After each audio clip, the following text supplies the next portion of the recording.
역대기서는 기록되어 있습니다. 결과적으로 이제 땅과 성읍 그리고 성전은 바벨론에서 약탈되고 파괴되었으며 백성들은 포로로 끌려가는 이제 비운을 맞이하는 것입니다. 그랬던 이스라엘이 이제 에스라서와 느헤미야서에 의하면 세스바살이라는 사람이 예루살렘으로 귀환하는 포로들의 제1진을 인도하였음을 보여주고요. 또 제2진은 이제 그 예수아와 수룹바벨의 영도하에 귀환했다는 것을 또 보여주죠. 그래서 그때 예루살렘에 제단이 세워지고 성전을 건축하는 공사가 시작됐습니다. 그리고 여러분 잘 아시는 느헤미야, 또 느헤미야는 예루살렘으로 돌아와서 성벽을 쌓는 대공사를 지휘하고 감독했습니다. 그리고는 이제 역대기에는 성전이 맨 처음에 어떻게 세워졌고 왜 그것이 이제 결국은 없어지게 무너지게 되었는지 이제 그런 내용들을 설명해 주는 것입니다. 그 메시지는 이스라엘아 너희가 잘못했던 것을 거울로 삼아서 배우라는 것입니다. 바벨론으로 끌려가는 것은 단 한 번만으로 족하다는 거예요. 여러분 역대기서가 쓰여진 것이 그 포로기 후기라 그랬어요. 그래서 바벨론으로 끌려가는 거 우리 한 번만으로 족하다. 하나님을 올바르게 섬겨라. 그러면 하나님도 너희를 올바르게 대해주실 것이다. 만약 그렇게 하지 않는다면 비극이 또 발생할 것이다 라는 것을 경고하는 것입니다. 그래서 여러분 그 역대기서 내용을 보면 그 기록 목적이 다윗을 본으로 삼아서 메시아 시대를 주도해 나갈 거라는 것을 이제 다윗의 자손이 속히 임하기를 바라는 마음의 그런 내용들이 역대기서에 이렇게 기록되어 있습니다. 그래서 굉장히 다윗을 중심으로 이제 솔로몬 이야기 이제 이런 이야기들이 쭉 있습니다. 여러분 그림 그 12번을 보시면 그래서 이제 다윗 얼굴을 먼저 이렇게 앞에 이 다윗이라 그랬어요. 굉장히 그 아주 예리하게 생겼죠. 이 다윗 얼굴이 있고 오른쪽 그림은 여기 보면 오른 다윗 왕이기 때문에 여기 지금 왕관이 있고요. 여기 다윗 왕이 또 강력한 왕이었잖아요. 칼이 있습니다.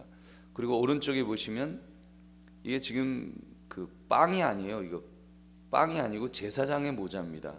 여기 그 제사장의 모자가 나오고 교회 지도자로서 또 그 뭐죠? 악기가 나오죠. 이제 하나님을 찬양하는 악기가 나오는데 교회 지도자로서 다윗의 역할에 대해서 역대기 기자가 이제 강조하고 있습니다.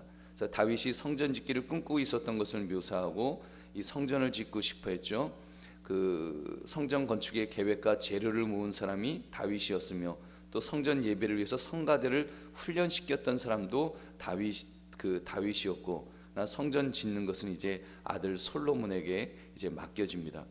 여기서 특별히 강조한 것은 다윗과 솔로몬이 성전 건축에 관심을 가졌었다는 것인데 그렇게 지어졌던 성전이 하나님을 잘 믿지 못해서 무너지는 것을 이제 보여줍니다.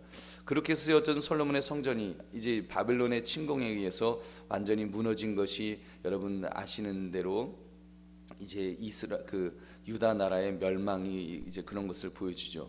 그러니까 예수님 당시에는 이때 솔로몬의 성전은 아니고 예수님 당시에는 이제 헤롯 성전이 이제 있었을 때였습니다.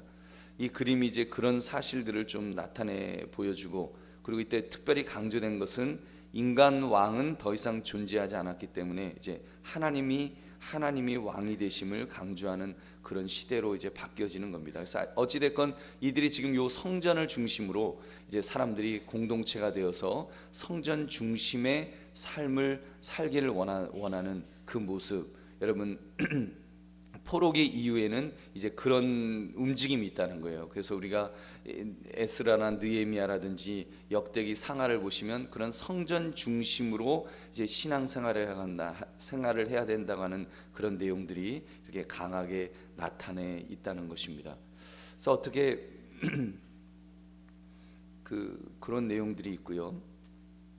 왕이 되신 하나님의 집 성전을 지어야 된다. 뭐 이제 성전에 대한 내용들.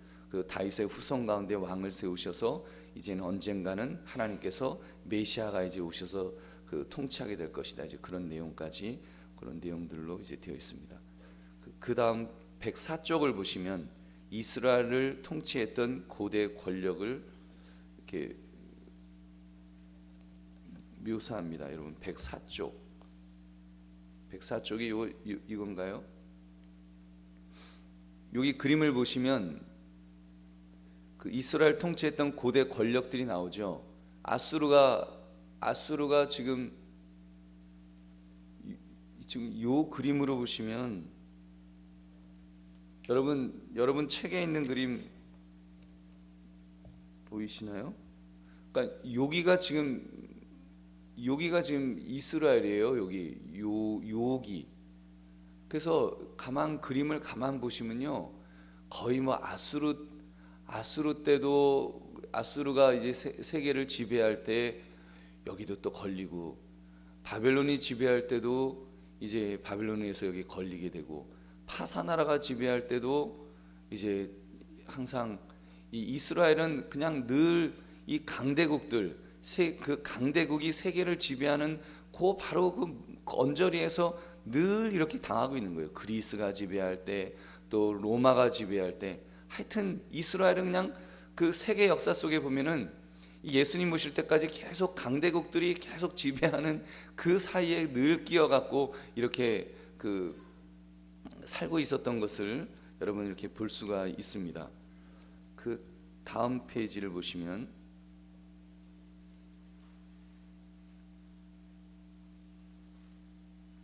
여러분 그 조금 전에 그 보여드렸던 이제 이런 시대가 된다면, 그래서 아수르, 바벨론, 파사, 뭐 그리스, 헬라, 그 로마까지 그 로마의 통치를 이제 받죠. 그래서 주전 63년에 와서 이 로마 통치가 이제 아주 확실하게 자리가 잡혀서 이제 로마가 이제 지배합니다. 만약 이 당시 국민이었다면 여러분은 무엇을 소망하시겠어요? 이렇게 맨날 강대국에 눌려가지고 강대국에 지배당하고 뭐 이렇게 살 때 무엇을 소망하시겠어요? 여러분, 외국의 통치로부터 좀 해방되고 싶다. 우리 민족이 좀 해방됐으면 좋겠다. 우리는 36년이잖아요. 그죠? 일제 36년인데도 그렇게 해방되겠다고 얼마나 그 악을 썼습니까? 그러니까 우리 민족도 대단한 거예요. 36년 갖고 그냥 못 견디잖아요. 그냥 못 견뎌갖고 독립하겠다고 우리 얼마나 그 애를 씁니까? 근데 지금 이 이스라엘의 역사를 보면 얼마나 불쌍해요. 그냥 시대마다 이렇게 늘 당하고 있었으니 외국의 통치로부터 좀 해방되면 좋겠다. 이 메시아 사상이 안 나타날래야 안 나타날 수가 없는 것입니다. 그래서 이제 12번 B를 보시면 이스라엘이 통치하는 영토를 이제 보여주는데요. 그런 그 시대 때 이스라엘은 그러면 어떻게 통치를 했느냐? 사울이 통치했던 당시의 영토는 이게 뭐 아주 조금이에요. 여기 뭐 예루살렘인데 여기 조금 이렇게 통치하다가 이제 다윗 때 굉장히 커졌죠. 다윗 때는 여기 요단강 있고요. 여기 요단강 있고, 여기 사해가 있고, 그 갈릴리 바다가 있고, 여기 요즘에 예루살렘이 있겠죠. 하여튼 여기를 이렇게 엄청난 땅을 이제 다윗 시대 때는 이렇게 통치를 했고요. 솔로몬의 통치 때도 뭐 아주 크진 않지만 그래도 뭐 그런 대로 꽤 큰 쪽을 이렇게 차지하고 있었습니다. 그러다가 이제 르호보암 때가 갖고는 남쪽 유다만 차지하잖아요. 여러분 아시죠? 물론 북쪽 이스라엘이 이쪽을 지배하고 있습니다. 그러나 어찌 됐건 남쪽 유다 중심으로 본다면 남쪽 유다는 여기 조금 예루살렘 중심으로 여기만 이제 땅을 차지하게 됩니다. 그러다가 이제 파사 속국 시대의 유다가 다시 돌아와서 뭐 여기 조금 이제 땅을 차지하기 시작하고, 마카베오 시대 때, 그러니까 그러니까 이게 주전 168년에서 663년까지 예수님 오시기 전까지, 그때 마카베오 시대 때 이제 좀 넓은 땅을 이렇게 차지하고 있었지만, 그러나 뭐 분봉왕도 있고 막 그런 좀 복잡한 시대를 이제 살아가고 있었습니다. 이렇게 여러분 보시면 지금 땅들을 이렇게, 그러니 이스라엘 백성들이 늘 소망하는 시대는 어느 시대겠어요, 여러분? 어느 시대겠어요? 당연히 다윗 시대인 거예요. 땅 제일 많이 차지했던 시대. 이 시대를 계속해서 소망하면서 그들은 참 그때가 좋았다, 그때가 좋았다 이제 그러는 것입니다. 그리고 그렇다면 이제 108조 예수님 당시에, 그러니까 이런 시대 때 이제 예수님 당시에 종교적 상황을 이제 한번 더 보시기 바랍니다. 이 종교적 배경, 예수님 시대 때요. 여러분 예배 처소로서의 헤롯 성전이, 지금 요 그림이 이제 헤롯 성전입니다. 헤롯 성전이 나오는데 이스라엘에는 세 개의 성전이 나옵니다. 첫 번째 성전이 언제 지어졌어요? 솔로몬 시대 때. 솔로몬 시대 때 솔로몬의 성전이 있었고요. 그죠? 처음에는 성막이 있었죠. 성막이 있다가 솔로몬의 성전이 있었고, 두 번째 성전이 뭐예요? 두 번째 성전, 포로 이후에 수르바벨의 성전이 있었어요. 그리고 세 번째 성전이 헤롯 성전입니다. 이 헤롯 왕이 세운 성전이에요. 여러분 솔로몬의 성전에 대해서는 이미 우리가 이야기를 나눴고요. 앞장에서 수르바벨의 성전에 대해서는 거의 아무것도 알려진 것이 없습니다. 그럼 뭐 이제 포로기 이후에 잠깐 세워졌다가 그냥 또 이제 헤롯이 다시 세웠기 때문에 그 성전은 어떻게 되는지 우리가 역사적인 고증이 별로 없다는 거예요. 그리고는 바로 헤롯 대왕에서 착공된 거대한 성전이 들어왔는데, 이거는 기원전 19년부터 기원전 19년부터 AD, 그러니까 기원 후 63년까지, 여러분 예루살렘이 70년에 멸망했어요. 예루살렘이 70년에 멸망인데 멸망하기 63년이니까 7년 전에, 7년 전까지 지은 거예요. 그러니까 완공되고 7년 후에 예루살렘이 멸망했습니다. 이게 참 안타까운 일이죠. 이 헤롯 왕이 지은 이 성전, 하나님이 별로 안 기뻐하신 것 같아요. 사실 뭐 헤롯 왕이 뭐 하나님 예루살렘 성전을 지을 만한 그런 뭐 영적으로 그렇게 깨어 있었던 사람이 아니기 때문에 하나님이 안 기뻐하셨는지 짓는 대로 아주 짓기는 잘 지었대요. 하여튼 금을 바르고 하여튼 기가 막히게 짓기는 지었는데 지은 지 7년 만에 완전히 이제 멸망을 당합니다. 위에 그림이 이제 헤롯 성전의 그 모양입니다. 여기 까만 부분이, 여기 보시면 여기 이제 헤롯 성전의 평면도거든요. 이 평면도에 여기 까만 부분이 이제 성전 자체를 가리켜요. 왼쪽에 까만 곳이, 여기 조그맣게 까만 곳이 여기가 성전 지성소고, 여기가 아마 성소로 보입니다. 여기가 성소고, 지성소, 성소. 여러분 지성소에는 여러분 잘 아시는 대로 그 대제사장이 1년에 한 번 속죄일에만 이제 들어갈 수 있죠.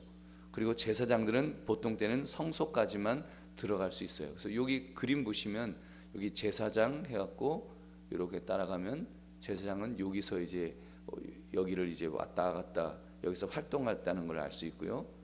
그리고 남자들을 보시면 요즘 뭐 남자 여자 그 차별 뭐 이런 이야기 자꾸 나오는데, 참 안타깝게도 이 당시에는 또 남성 중심의 사회였으니까 이렇게 돼 있었어요. 그래서 여기 남자들, 유대인 남자들이 여기 성전 지성소 성소인 요 바깥에, 여기에 이제 유대인 남자들은 이 안에까지 들어갈 수가 있었습니다. 그리고 유대인 여자들은 여기까지 들어갔죠. 그래서 여기까지 들어갈 수 있었고, 그리고 이방인들은 이방인의 뜰이라 그래서 요 바깥에, 요 바깥 부분에 여기서 이제 여기까지 들어올 수 있었습니다. 근데 요 이방인의 뜰에 보면 여기 이렇게 틀이 있어요. 난간입니다. 여기 난간. 요 난간이 있어서 뭔가 좀 구별이 돼 있는 거예요. 그 이방인들이 함부로 못 들어오도록 난간을 이렇게 만들어놨는데, 이 난간 저 너머로 건너가는 어떤 이방인도 죽임을 당할 것이다, 이런 표말이 적혀 있었다고 합니다. 그래서 참 성교적 관점에서 보면 굉장히 그러니까 한마디로 유대인만이 하나님에게 축복을, 하나님에게 속하였고 이방인에게는 자리가 없다는 것을 말하는 겁니다. 그렇기 때문에 이방인들은 이방인의 뜰까지만 갈 수가 있었습니다. 그래서 이 성전 크기가 전체적으로 뭐 318m, 500m. 그러면 커요, 적어요? 크죠. 굉장히 큰, 그 당시 건물로는 지금도 만약에 500m짜리 건물이라고 하면 굉장히 큰데 그런 거대한 건물이었고요. 40개의 기둥이 4줄로 들어서 있대요. 솔직히 저도 안 가봐갖고 이게 정확하게는 모르겠습니다만 하여튼 그 들어선 것이 도합 160개의 기둥으로 이루어졌는데 각 기둥은 둘레가 4.7m, 그러니까 세 사람 정도가 이렇게 둘레에서 꽉 잡아서 될 정도로 아주 거대한 그런 뭐라고 하나 그 기둥들이 이제 160개가 쫙 있었다는 거예요. 그리고 요 밑에는 지하로 된 통로가 있었고요.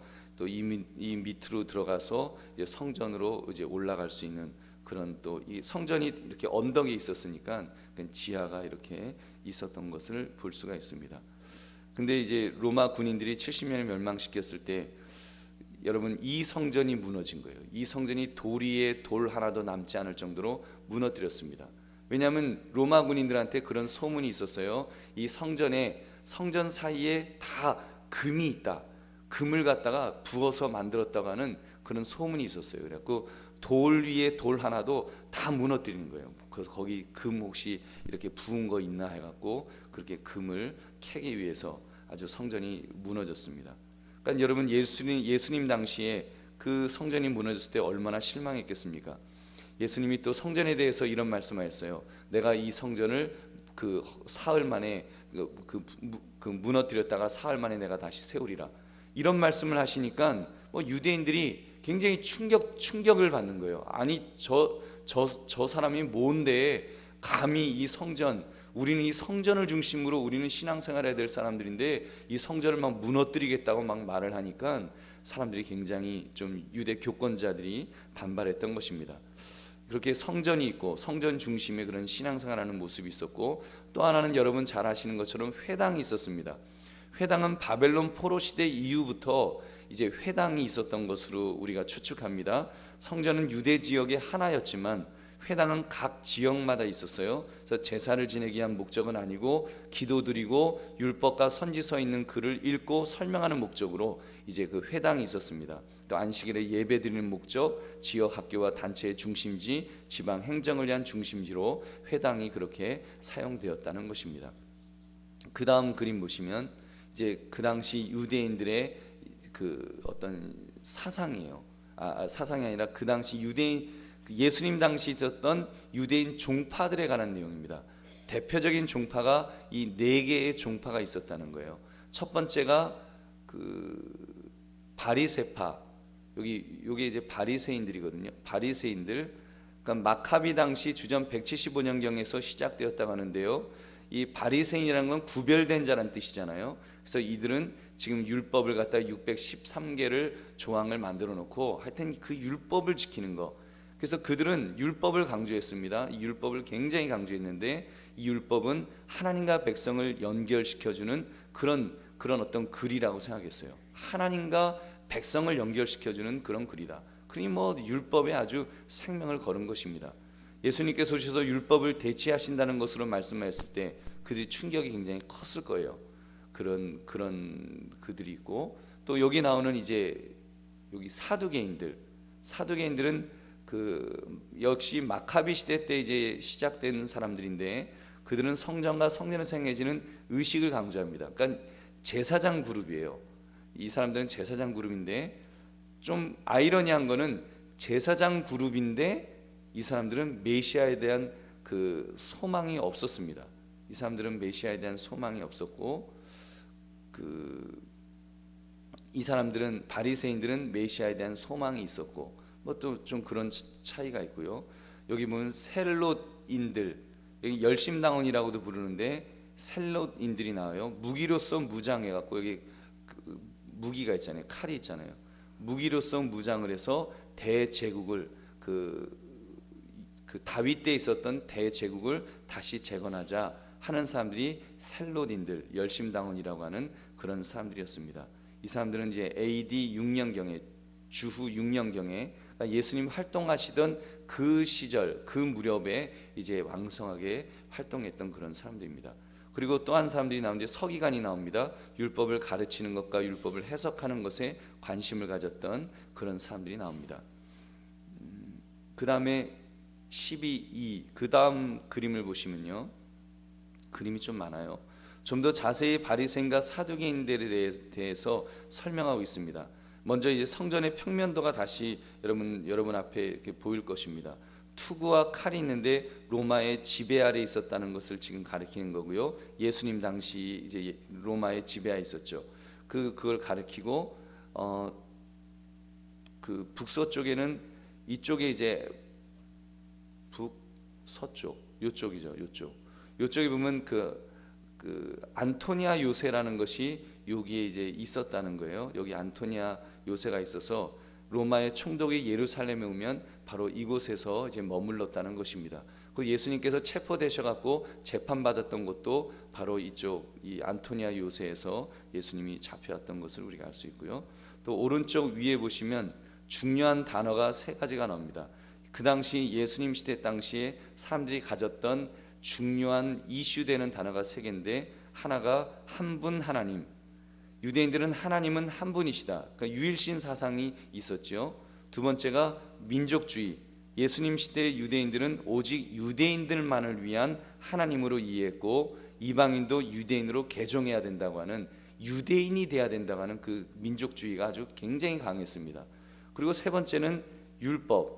율법은 한 분 하나님과 유대인을 연결시켜주는 줄로 보았다 그랬어요. 그래서 하나님과 연결시켜주는 그런 율법을 굉장히 강조했습니다. 그러니 바울이 하나님께 나가는 방법이 예수 그리스도밖에 없다고 했을 때, 그건 아주 충격적인 메시지였다는 거예요. 그 사도 바울이 예수님에게 나아가는 길은 오직 예수 그리스도밖에 없다. 우리가 하나님 앞에 나가는 길은 그 길밖에 없다. 그러니까 그 유대인들로서는 아주 충격적인, 어떻게 율법을 통해서 나간다고 생각했는데 이제 오직 그리스도를 통해서 나간다고 하니까 굉장히 충격을 받는 그런 일들이 있었습니다. 그리고 요 예루살렘에서 이 감람산까지 길이는 한 1km 정도의 그런 가까운 그런 거리였다고 합니다. 근데 이 감람산 주변에 역시 안 가봐서 잘 모르겠는데 수천의 거기 무덤들이 있대요. 그러니까 거기에 유대인들이 뭐 지금은 뭐 자리가 없어서 뭐 못하겠지만 유대 그 감람산에 이렇게 무덤을 해놓고서 메시아가 이제 오시면 감람산에 오실 것을 기대했기 때문에 거기에 만들어 놓고 부활을 기대했다는 겁니다. 제일 먼저 부활하려고 예수님 딱 내려오시면은 감람산에 있던 무덤들이 제일 먼저 열릴 거 아니에요. 그래서 거기에 유대인들이 무덤을 많이 해놨다고 합니다. 또 예수님 당시에 중요한 것은 절기들이 나오는데 유월절이 나와요. 유월절은 그러니까 절기는 항상 역사와 관계되어 있죠. 유월절은 출애굽 사건과 그 출애굽 사건을 기념하는 절기고요. 여기 오순절이 나오는데 시내산에서 율법을 받은 것을 기념하는 것을 나타내고, 초막절은 광야 생활을 기념하면서 초막절을 이렇게 지켰습니다. 그래서 유대인들이 당시에 유월절, 오순절, 초막절 이 세 개를 아주 열심히 지켰습니다. 그리고 바리새인에 대해서 다시 말씀을 좀 더 드리면, 메시아가 오게 되면 메시아 왕국이 유대 땅을 중심으로 이루어진다고 그들이 믿었어요. 그래서 메시아 오게 되면 천국이 아니라, 하늘에 있는 천국이 아니라 유대 땅에 왕국이 이루어질 것을 이제 믿었다는 것입니다. 그래서 여기 화살표가 여기 있는 화살표들이 보여주는 것은 그 모든 민족이 이제 사방에서 이 예루살렘, 이 유대 땅으로 다 모이게 될 것이다, 이런 것을 기대했고, 그러니까 세계의 중심이 유대인들은 세계의 중심이 예루살렘이었어요. 그래서 이 예루살렘으로 모든 것들이 모여질 것을 그렇게 믿었습니다. 또 메시아가 오기 전에 죽은 자들은 이제 모두 살아날 거라고 기대했고, 그래서 여기 무덤이 있는데 이 무덤에서 그들이 이제 부활할 것을 믿었기 때문에 이렇게 체크가 되어 있는 거고요. 반면에 여기 사두개인들이 나오는데 이 사두개인들은 안 믿었기 때문에 그 X자를 쳤어요. 이들은 부활을 안 믿었어요. 그래서 여기는 X자가 쳐지고 그런 내용들이 나옵니다. 그리고 여기 사두개인들은 1, 2, 3, 4, 5라고 하는 요 그림 여러분 보이시나요? 보이세요? 요 1, 2, 3, 4, 5는 모세 오경을 가르치는 거예요. 그래서 이 모세 오경을 그들은 모세 오경만 믿었어요. 그래서 이 모세 오경만 붙들고 있었고, 율법과 함께 강조한 것이 이제 의식입니다. 그래서 그 메시아가 오실 때 이제 그들은 다시 살아난다고는 생각을 안 하고 끝난다고 그렇게 생각을 했습니다. 아무튼 여러분 또 그 다음 그림도 한번 보십시오. 그 다음 그림을 보시면 이제 12F 이제 마지막 그림인데, 그들이 어떤 메시아를 그러면 기대했겠는가? 그들이 기대했던 이제 메시아가 오시면 어떤 세상이 될 것인가, 그러니까 예수님 당시에 어떤 기대감을 가졌는지 여러분 보시면 예수님을 조금 더 이해하시는 데 쉬울 것 같습니다. 이제 결론이 되는 이제 그림입니다. 그들이 어떤 메시아를 기대했는가 하면 메시아 대망 사상에 대해서 요 가운데 동그라미를 보시면 메시아가 오게 되면 모든 것의 중심이 예루살렘이 될 것을 보여주는 거예요. 그래서 여기 건물이 있어요. 여기 건물 그림이 실루엣처럼 이렇게 나오는데 이 그림이 지금 예루살렘을 상징하는 건물입니다. 그리고 여기 종려나무가 또 이렇게 양쪽에 이렇게 있어요. 그래서 무슨 리조트 같잖아요. 아주 평화롭고 평온하고 행복한 환경을 지금 보여주는 것입니다. 그래서 리조트 같이 예루살렘이 아주 평온한 그런 곳이 될 것이다. 그걸 지금 나타내고, 또 여기 보면 파란 잎사귀들이 여기 양쪽에 있죠. 여기 파란 잎사귀들이 있는데 이 파란 잎사귀는 식량이 부족하지 않고 넉넉함을 보여주는 것입니다. 포도, 밀 이런 그런 곡식들이 풍성해질 것이고 또 포도주가 흘러 넘치게 될 거라고 그런 것도 있고 여러분 있습니다. 그래서 아모스 9장 13절에 보면 여호와의 말씀이니라 보라 날이 이를지라 그때 파종하는 자가 곡식 추수하는 자의 뒤를 이으며 포도를 밟는 자가 씨 뿌리는 자의 뒤를 이으며 산들은 담포도주를 흘리며 작은 산들은 녹으니라. 아멘. 이런 말씀이 나옵니다. 그리고 여기 그림 설명의 밑에 보시면 양도 있고 이게 뭐예요? 사자도 있고 소도 있고 뱀도 있어요. 이 뱀도 있어요. 예언서를 읽게 되면 그런 내용 나오죠. 메시아가 오시면 이제 모든 야생 동물들이 사자하고 양이 같이 이제 뭐 뒹굴고 하는 그런 내용들, 뭐 어린아이가 손을 집어넣어도 물리지 않는 그런 뱀굴에 손을 넣어도 되는 그런 세상에 대해서 지금 이렇게 보여주고 있는 것입니다. 이런 조건을 이루어 주시는 분이 메시아인 거예요. 그가 누구입니까? 유대인들은 다윗의 후손 가운데 메시아가 올 것이다 이렇게 기대했습니다. 그래서 왕인 사람이 근데 이제 그 메시아는 왕으로서 오셔갖고 이 땅을 지배하는 그런 분으로 이제 기대를 하는 거예요. 그래서 그분에 대해서, 그 메시아에 대해서 여기 보여주는 그림들이 4가지가 있는데 이런 기대를 한 거예요. 그 메시아는 지혜를 가지고 여기 요 촛불이 지금 이제 지혜를 상징하는 거예요. 지혜와 의를 상징하는 그림으로 이제 지혜를 가지고 선하게 지배하실 것이다. 그래서 이 왕은 지혜로운 왕이 이제 오실 것을 기대한 겁니다. 그래서 주님이 지혜롭고 의롭게 통치한다는 것을 보여주고요, 율법을 순종하는 지혜를 가르쳐 줄 것이라고 기대했습니다. 그리고 이 구름에서 갑자기 나타나서 이거는 이제 하나님을 상징한다 그랬잖아요. 하나님께서 이 구름 속에서 갑자기 나타나셔 갖고 외국의 압제하에서 단번에 건져내 주실 것이다. 그런 여러분 요 그림 보시면 그림 느낌이 슈퍼맨 느낌 안 나세요? 슈퍼맨 느낌? 슈퍼맨처럼 하나님이 쫙 나타나셔 갖고 이제 사람들을 구원해 주실 것이다. 그래서 메시아가 아니라 하나님 자신이 와서 구원해 주실 것을 기대하는 그런 사상도 있었다는 것입니다. 그래서 주전 50년경에 요거는 이제 우리 글은 아니에요. 우리 성경은 아니에요. 근데 우리 성경은 아니지만 이제 유대인들이 갖고 있었던 외경이라고 있어요. 그 외경에 보면은 그 솔로몬의 시편이라고 하는, 우리 성경 아닙니다. 우리 66권 성경이 아니라 그냥 외경에 그냥 참고 문헌 정도로 볼 수 있는 그런 그 외경에 보면 이런 내용이 나온다는 거예요. 그 메시아가 왕으로 나타나 단번에 이방인들을 죽일 것이다. 뭐 이런 내용을 기록하고 있다는 것입니다.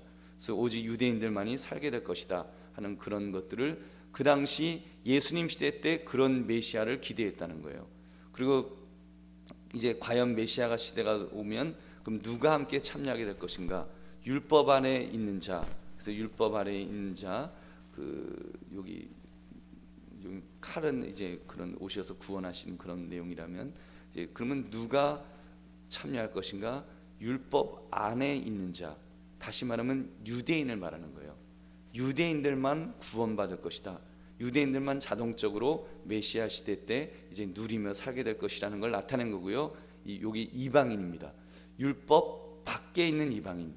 글쎄 이 사람들은 어떻게 될지. 그래서 뭐 이제 어떤 유대인들 좀 이렇게 넉넉한 사람들은 그래도 이방인이 이방인이 유대인으로 개종하면 그들도 그래도 누릴 수 있을 것이다. 그렇게 생각하는 분들도 있고, 어떤 분들은 아니다, 개종해도 그 유대인들의 종이 될 거다, 그 종으로서 이제 일하게 될 거다, 그렇게 주장하는 분들도 있고, 그 이방인들은 모두 죽일 거다, 이제 그렇게 주장하기도 하고, 마지막 때가 되면 또 이 이방인들이 최후의 발악을 하게 될 거다, 이런 내용도 또 그들이 가지고 있었다는 것입니다.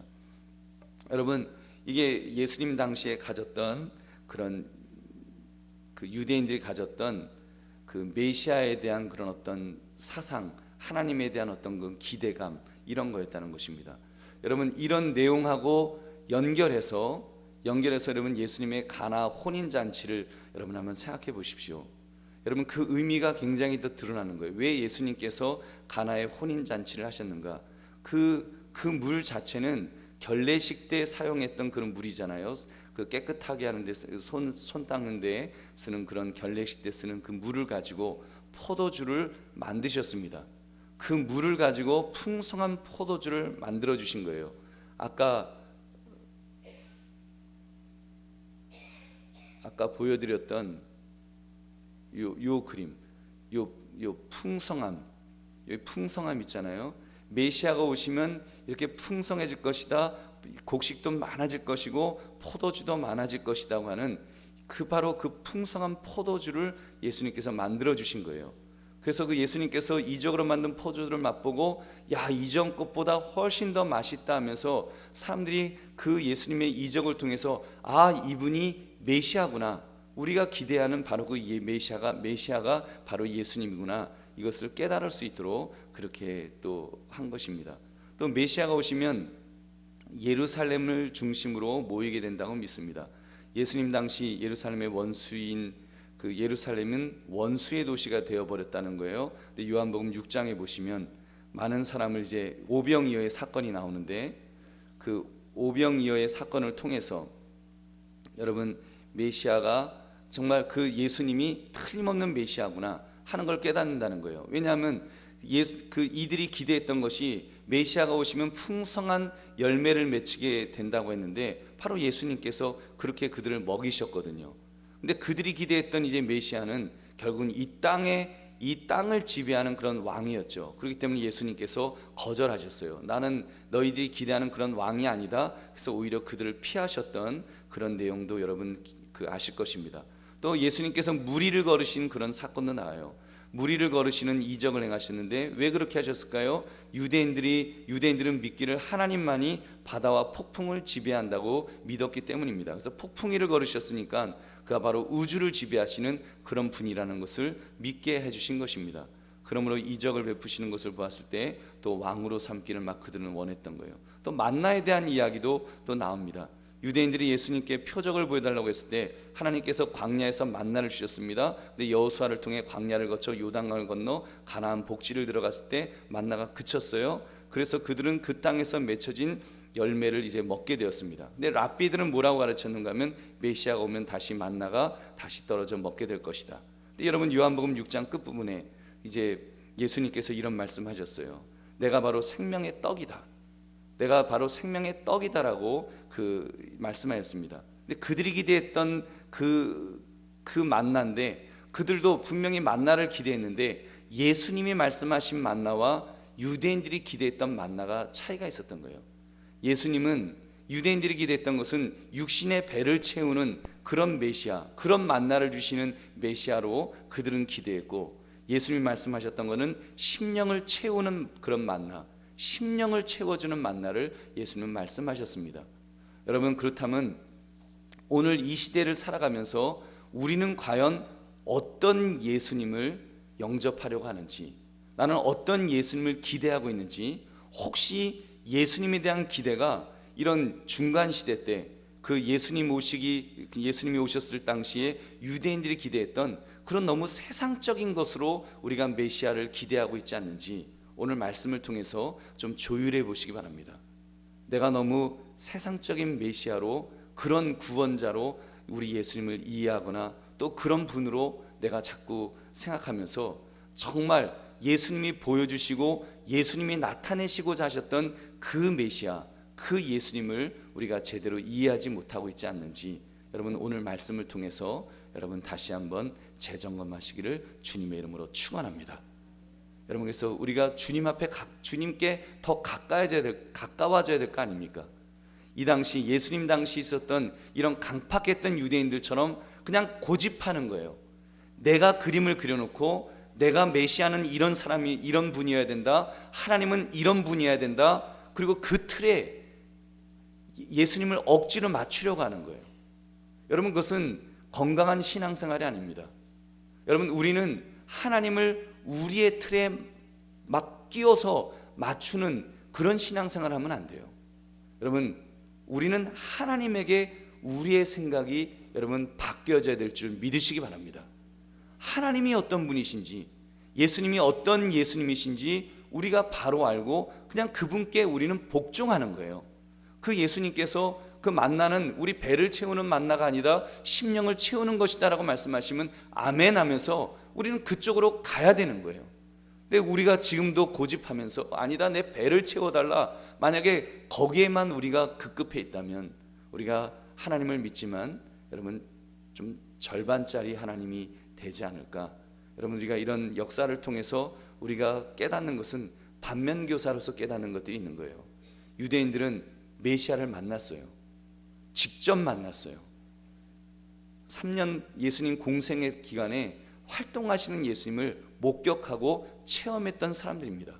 그런데도 그 예수님을 제대로 영접하지 못하고 오히려 십자가에 못 박아 버리는 그런 우를 범했다면 여러분, 우리는 그런 유대인들의 모습이 아니라 우리는 깨어있는 영적 유대인으로서 우리는 바른 예수 그리스도, 바른 하나님을 믿고 살아가시기를 다시 한번 주님의 이름으로 축원합니다. 기도하겠습니다. 오늘 말씀 생각하시면서